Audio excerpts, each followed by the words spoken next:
Every morning the park waited in autumn fog. Dead leaves drifted past iron benches and a fountain that had long since stopped flowing. Julian arrived at precisely 8:15, third bench from the east gate. Same seat, same ritual, every single day.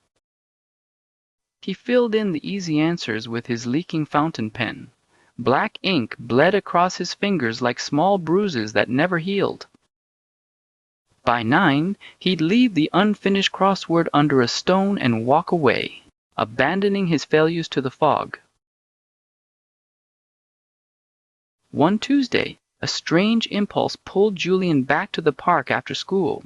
The sun hung low, casting skeletal shadows across the grass. He reached the bench and stopped cold. The newspaper was still there, pinned under its stone. But something had changed. Every empty square had been filled. The handwriting was steady, elegant, written in deep midnight indigo ink, sharp, almost rhythmic letters. Julian held the paper with trembling fingers. Someone had been here. Someone had finished what he could not. The next morning, Julian didn't just doodle. He wrote in the margins with deliberate black ink 3 words: "Who are you?" That evening, the indigo ink had answered. Someone who knows 14 across is melancholy, not memory. A chill raced down his spine. And so it began. Every day, Julian wrote. Every evening, the indigo hand answered. They traded secrets in the margins. Julian's fear of the future, the stranger's love for old jazz, 2 voices in ink, becoming one conversation.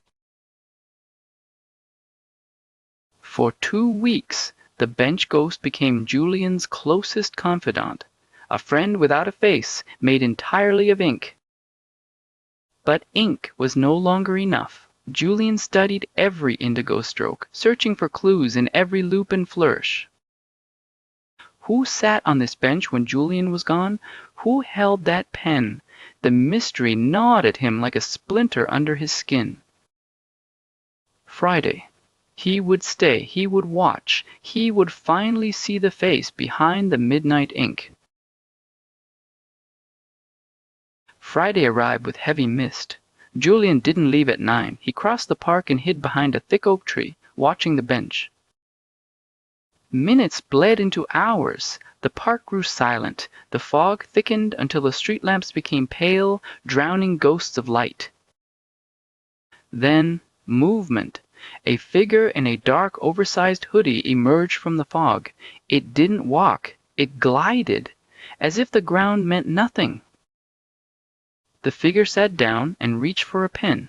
Julian's heart hammered against his ribs. He stepped out from the oak. Wait. The figure didn't run, didn't flinch. It slowly turned its hooded head toward Julian and held up the newspaper. Julian stepped closer. The street lamp above flickered and died. In the sudden darkness, the figure's hand glowed, translucent, shimmering, pulsing with soft indigo light. The figure whispered a single word, Julian's middle name, a word he had never written on any paper. Then it pointed down at the ground. In the earth, indigo words blazed. They're right behind you. Julian spun around. The park was empty. But from the trees, the scratching of 1,000 pens,